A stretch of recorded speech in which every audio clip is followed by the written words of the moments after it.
अब एक second start. अरे यार पानी तो पानी बना दिया एक सेकंड। बिना स्टार्ट करे की पड़ेगा।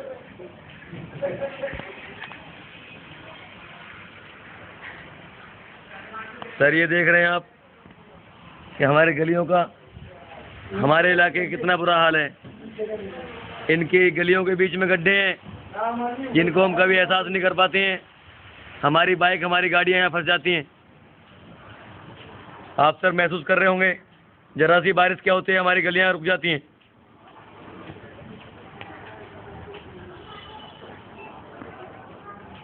सर आप एक आम नागरिक हैं, आप इस बारे में कुछ कहना चाहेंगे कि हमारी गलियों का कितना गंदा हाल है, कितना बुरा हाल हो रहा है सर? जी बिल्कुल बिल्कुल। जी सर। मैं मध्य प्रदेश से आया हूँ यहाँ दिल्ली में। जी। यहाँ पर 2 साल के एक आंदोलन के बाद में पार्टी बनी है। उन्होंने कुछ कहा है कि हम इस देश में कुछ बदलाव ला सकते हैं। जी सर। मुझे लगा कि उस बदलाव का हमें मदद करना चाहिए, उसका साक्षी होना चाहिए उस बदलाव का। मैं यहाँ पर आ गया। यहाँ दिल्ली में घूमता हूँ, जगह जगह देखता हूँ, बोर्ड लगे रहते हैं। जी सर। यहाँ विकास दिखता है, और मैं तो यहाँ सिर्फ विनाश ही विनाश देखता हूँ। विकास तो यहाँ 2-4 जगह ही दिखता है। एक मेट्रो में दिखता है, एक फ्लाईओवरों में दिखता है, जिसका आम आदमी से कोई मतलब नहीं है। सर आम आदमी फ्लाईओवर पर कार चलाता नहीं है, मेट्रो में चढ़ने की उसकी हिम्मत नहीं है। सीढ़ी ऊपर ही गिर जाता है, इलेक्ट्रॉनिक जो सीढ़ी। क्या बात कही सर, उसी पर नहीं चल पाता। क्या बात कही। तो मैं साहब देखता हूँ तो मुझे लगता है कि यहाँ विकास कम और विनाश ज़्यादा हुआ है। अभी जब ये बरसात हुई तो मैं जहाँ ये आम आदमी का पार्टी का जो ऑफिस है, यहाँ हमारे कुछ साथियों के साथ देख रहा हूँ कि जहाँ सड़क को पीछे बीच गड्ढे हैं, गटर के गड्ढे हैं, उनमें ढक्कन नहीं है, पानी भर जाता है, चौक पड़ी है, रोज़ के रोज़ उसमें गाड़ियाँ फंसती हैं। और मैंने हमारे आम आदमी पार्टी के कार्यकर्ताओं को उन सड़कों में फंसी हुई गड्ढों में फंसी हुई कारों को निकालते देखा है। उन निकालने में कई बार उनके खुद के कपड़े भी खराब हो जाते हैं। क्या बात है सर। उसके बाद जब आज मैंने बारिश देख रहा हूँ तो देख रहा हूँ कि लोग किस तरह से जहाँ से निकल रहे हैं, आ रहे हैं, जा रहे हैं। लगभग घुटनों पानी भी यहाँ पर भरा पड़ा है कई जगह। तो मुझे लगता है कि सीने दीक्षित तो कहती है कि जब विकास दिखता है, तो मैं भी अब मुझे लगने लगा कि वाकई में जो विकास ही तो है। आम आदमी का विकास तो ऐसे ही होता है, खड़े पानी और गंदे पानी में पड़ा रहे तो नालियाँ उसकी चौक रहे, तो गाड़ियाँ फंस जाएँ, तो सारे हिंदू मुस्लिम सिख ईसाई मिलकर गाड़ी निकालें ताकि उनका भाईचारा बढ़े। भाईचारा बढ़ेगा तो देश में प्रेम बढ़ेगा, देश में प्रेम बढ़ेगा तो दंगे वंगे कम हो जाएंगे। शायद सीधे इसका यही सोचना है, और मुझे लगता है कि वो जो सोच रही है सही सोच रही है। उन्हें पूरी की पूरी दिल्ली की सड़कों पर गड्ढे बना देना चाहिए और पानी रोक देना चाहिए ताकि वहाँ पर कारें फंसे। आम आदमी तो पकड़ से निकल जाएगा, पर खास आदमी की जब कारें फंसेंगी तो निकालेगा तो आम आदमी। जब कारों को आम आदमी निकालेगा गड्ढों में से, तो देश जो आज गड्ढे में पड़ा है उसे भी आम आदमी ही निकालेगा। तो मैं चाहता हूँ कि आम आदमी इस गड्ढे में पड़े हुए देश को भी बाहर निकाले। जंग लड़ो बेईमानों से, ये सही बात है। तो मैं चाहता हूँ कि निकलो बाहर मकानों से, जंग लड़ो बेईमानों से। सर शीला जी की पोल खोलिए, विकास की पोल क्या है ये बताइए, किस तरह से विनाश हुआ है ये बताइए। अभी सर आगे के बारे में आप बताएंगे कि अभी आगे ये तो अपना यहाँ आपने हाल बताया, ये हमारा दिल्ली का हाल है सर, लेकिन आगे के बारे में आपका क्या ख्याल है कि हमारे अभी इसका सुधार क्या है, क्या सलूशन है, इसके लिए हमें क्या करना चाहिए ताकि हमारी दिल्ली में सुधार आए, अच्छी गलियाँ, अच्छे रोड हो, अच्छे सब कुछ हो, उसका कोई सलूशन है सर? जैसे कि अभी आपने देखा कि ये यहाँ के इतना बुरा और गंदा हाल है, ये सर गलियाँ भरी हुई हैं हमारी, ये इतना बेकार माहौल हो रखा है कि हम समझ नहीं पा रहे हैं कि नीचे बीच में गलियों में गड्ढे हैं, बेकार है सब कुछ मामला। तो इसके बारे में सर आप क्या कहेंगे कि हमारा सोल्यूशन क्या है इसमें, मतलब कि क्या ऐसा हो जिससे कि हमारे देश का, हमारी दिल्ली का सुधार हो, गलियाँ अच्छी हों, उसके बारे में कुछ कहेंगे सर आप? हाँ, मेरा तो इस बारे में यही मानना है दोस्त कि अरविंद जी ने एक किताब लिखी है स्वराज जी। स्वराज में इन तमाम सारे समस्याओं के समाधान दिए हैं उन्होंने जी। दिल्ली का, इस देश का हर नागरिक स्वराज को पढ़े तो उसे समझ में आ जाएगा कि हमारे देश की गली मोहल्लों की, हमारे प्रदेश की जो गति है, दुर्गति है, वो कैसे सुधर सकती है। और स्वराज में सब कुछ है। आपकी सत्ता आपके हाथ में है। आपकी सड़कों का पानी, आपकी सड़कों पर फैलने वाली गंदगी, किस तरह से उसका समाधान हो सकता है, किस तरह से हम पूरे देश को हम आगे बढ़ा सकते हैं भाईचारे के साथ में मिलजुल कर, किस तरह से ग्राम सभा और मोहल्ला सभा बनाकर हम अपनी ही समस्याओं के समाधान निकाल सकते हैं, ये उस स्वराज ने दिया है। इसलिए मेरा ये मानना है कि हर व्यक्ति को स्वराज जरूर पढ़ना चाहिए। जिस तरह से उसके घर में गीता होती है, रामायण होती है, कुरान होती है, बाइबल होती है, उसके घर में रखी रहती है, उसी तरह से हर घर में एक स्वराज जरूर हो। और स्वराज सिर्फ रखने के लिए ना हो, वो पढ़ने के लिए हो। जिस तरह से हम रामायण, गीता, बाइबल का हम वाचन करते हैं मंदिर, मस्जिद, गुरुद्वारे में, उसी तरह से स्वराज का गली मोहल्ले में, चौराहों पर इसका पाचन होना चाहिए, इसके बारे में लोगों को बताया जाना चाहिए ताकि लोग जागरूक हों, एक हों और अपनी समस्याओं के हल खुद निकालें और स्वराज की प्राप्ति के लिए पूरी की पूरी कोशिश करें। जी सर, थैंक यू। मैं आपका नाम जानना चाहूँगा सर, आपका शुभ नाम? मेरा नाम जितेंद्र है, मैं जी। मध्य प्रदेश से आया हूँ, गुना शहर से। आपका सर यहाँ आने का मकसद दिल्ली में क्या है सर? दिल्ली में आने का मकसद यही है साहब कि यहाँ पर जो अरविंद जी की लड़ाई है, तो मैं चाहता हूँ कि अरविंद जी के 2 हाथ हैं, वो 2 हाथ नहीं बल्कि 2 अरब हाथ हो जाए, क्योंकि 2 अरब हाथ होंगे तभी अरविंद जी लड़ाई जीत पाएंगे।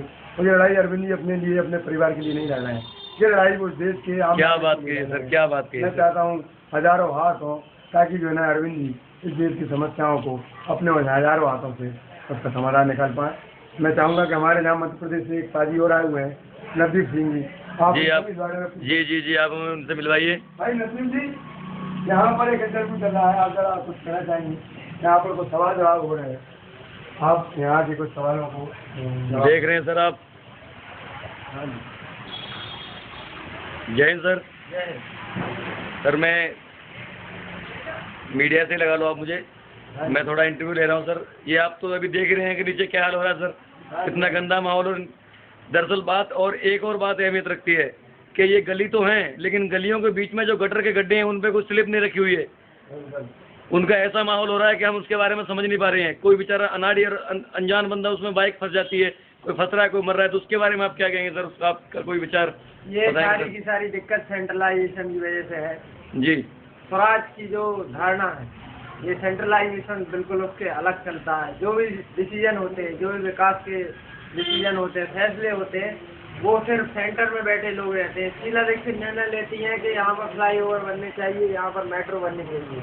शीला दीक्षित ने सारा का सारा पैसा यहाँ के फ्लाईओवर से लगा रखा है, मेट्रो में लगा रखा है। मेट्रो के नीचे इन्होंने बड़े बड़े होर्डिंग में लगा रखे हैं और बड़े बड़े हाईवे पे इन्होंने पार्क्स में पैसे खर्च किए हैं, जो कि बर्बाद किया है सरकार के पैसे को। यहाँ पर इस जगह पर सबसे ज़्यादा जरूरत शायद सीवर की है, जो कि पानी भर गया है यहाँ पर, और पानी भरने की वजह से लोग परेशान हो रहे हैं। जो गड्ढे भरे, जो ढक्कर नहीं गए एमसीडी वाले, अब लोग उनमें गिरेंगे, उनमें कारें फंसेंगी। इस सब का जिम्मेदार कौन है? इस सब का जिम्मेदार ये शासन है, जिसमें जनता की कोई भी भागीदारी नहीं है, किसी भी तरह की कोई भी हिस्सेदारी नहीं है। जनता किसी तरह का कोई फैसला नहीं ले सकती। अगर आज ये ताकत जनता के हाथ में होती तो उन्होंने पहले ही इस पे काम कर लिया होता, उन्होंने पहले ही यहाँ सीवर बना लिया होता और ये दिक्कत आज पैदा ही नहीं होती। बस मैं आपसे इतना ही कहना चाहूँगा। सर एक सेकंड, एक बात मैं आपसे और पूछना चाहूँगा, छोटी सी, ज़्यादा समय ना आपसे लेके। सर आप मुझे बताएंगे कि इसका मतलब क्या निर्णय है, क्या सोल्यूशन है, कि मतलब जो ये इस चीज़ का सुधार किस टाइप से हो सकता है? इसका कोई रास्ता आप बताएंगे सर? इसका रास्ता एक ही है, जो कि स्वराज, जो कि मैंने आपको अभी बताया। जी, स्वराज लाना है आपको तो आम आदमी पार्टी को लाना पड़ेगा। आम आदमी पार्टी के अलावा स्वराज को कोई लाना नहीं चाहता। सभी अपने सत्ता और पैसे के लिए सत्ता के लिए पैसे का शासन चल रहा है। पहले टिकट लेने के लिए करोड़ों रुपए खर्च किए जाते हैं, उसके बाद उन करोड़ों रुपए से फिर अरबों रुपए बनाए जाते हैं। तो इस तरह से पैसे के लिए सत्ता और सत्ता के लिए पैसे का शासन चल रहा है देश में। इसको हटाना होगा, जैसे कि अरविंद केजरीवाल ने किया है। उन्होंने एक कालका जी विधानसभा से एक ऑटो ड्राइवर को टिकट दिया है। जी जी जी जी इन्होंने ऐसी पार्टी बनाई है जिसमें करोड़ों रुपए खर्च नहीं करने पड़ते। सिर्फ कोई भी आम आदमी जो चाहे वो टिकट के लिए फॉर्म भर सकता है। करना सिर्फ उसको इतना होता है कि 100 समर्थन पत्र लेने होते, पत्र पे साइन कराने होते हैं जनता के। और कोई भी कितना भी गरीब आदमी हो या अमीर आदमी हो, इसका टिकट से कोई लेना देना नहीं है। कोई भी टिकट ले सकता है इस पार्टी में, ये होना चाहिए। इससे क्या होगा, अच्छे लोग राजनीति में आएंगे, जो वाकई में समाज सेवी लोग हैं वो लोग राजनीति में आएंगे। तो क्या अभी तक की राजनीति सिर्फ गुंडे मवालियों और करोड़पतियों की होकर रह गई है। इस राजनीति को बदलना होगा। राजनीति को बदलने के लिए आपको आम आदमी पार्टी में आना होगा। बीजेपी कांग्रेस इतने सालों से है, इन्होंने कभी कुछ इसको बदलाव लाने की कोशिश नहीं करी, बल्कि राज करने की कोशिश की है। सर आप इसमें बताएंगे कि आम आदमी पार्टी आएगी तो पक्का आपको विश्वास है कि जरूर चेंज होगा? बिल्कुल चेंज होगा। जैसे कि ये जन लोकपाल की बात करते हैं तो इन्होंने सबसे पहले अपने पार्टी के अंदर लोकपाल लगाया है। जी। जैसे कि लोग कहते हैं कि क्या गारंटी है कि लोकपाल पास करेंगे, उसका यही जवाब है कि पार्टी के अंदर लोकपाल लगाया है। अगर आज भी कोई अरविंद केजरीवाल के खिलाफ, संजय सिंह के खिलाफ, मनीष सिसोदिया, किसी के भी बड़े नेता के खिलाफ कोई भी सबूत लेके आता है तो उनको तुरंत नेशनल कमेटी से निकाला जाएगा। जी जी जी। उनको भी नेशनल कमेटी में नहीं रखा जाएगा, क्योंकि इसके अंदर पहले से लोकपाल लगा हुआ है। इसका पावर दी है अरविंद केजरीवाल ने, 2 रिटायर्ड हाई कोर्ट के वकील हैं, उनको लोकपाल बनाया है। उनके पास कोई भी सबूत दे सकता है, जरूरी नहीं है कि वो पार्टी वाला हो, आम जनता में से कोई भी जो इंसान होगा वो जाकर वहाँ पर सबूत पेश कर सकता है। जी जी जी। और उसको, उस सदस्य को तभी पार्टी से निष्कासित कर दिया जाएगा। थैंक यू सर, आपसे बातें हुई। आपका शुभ नाम सर? नवदीप सिंह, मैं मध्य प्रदेश से आया हूँ। Thank you sir, thank you. आपके आने का उद्देश्य सर? मेरा उद्देश्य सिर्फ यही है कि मेरी स्वराज लेकर आना है इस देश में, जो हमारे देशभक्तों का सपना था, एक राज हो जिसमें जनता का राज हो, स्वराज जी, वो मैं लाना चाहता हूँ इस देश में। जी। तो मतलब आप यहाँ पे कब से काम कर रहे हैं आम आदमी पार्टी में सर? मैं इधर पर 15 जुलाई से आया हूँ, जी। करीब 3 महीने होने वाले हैं मुझे यहाँ पर दिल्ली में, और चुनाव तक यहाँ दिल्ली में ही रहूँगा, क्योंकि चुनाव क्योंकि आम आदमी पार्टी को वॉलंटियर्स, कार्यकर्ताओं की सख्त जरूरत है। इनके पास कोई पैसे नहीं है जो किसी को दे सकें। सिर्फ आम आदमी पार्टी में वही आदमी काम करता है जो देश के बारे में सोचता है और जो निःशुल्क अपना काम कर सकता है, सेवा दे सकता है, वो लोग ही आम आदमी पार्टी में काम करते हैं। तो मैं पहले से जुड़ा हुआ था आम आदमी पार्टी से, तो मुझे लगा कि पहले दिल्ली में जाके जिताना चाहिए, तब जाके कहीं देश में, सारे देश में बदलाव आएगा। इसलिए पहले मैं दिल्ली आया हूँ। दिल्ली में मेरा जिताना पहला लक्ष्य है, उसके बाद सारे देश में मुझे आम आदमी पार्टी को जिताना है। Thank you sir, thank you sir. आपसे मिलके मुलाकात बहुत अच्छी हुई सर, थैंक यू।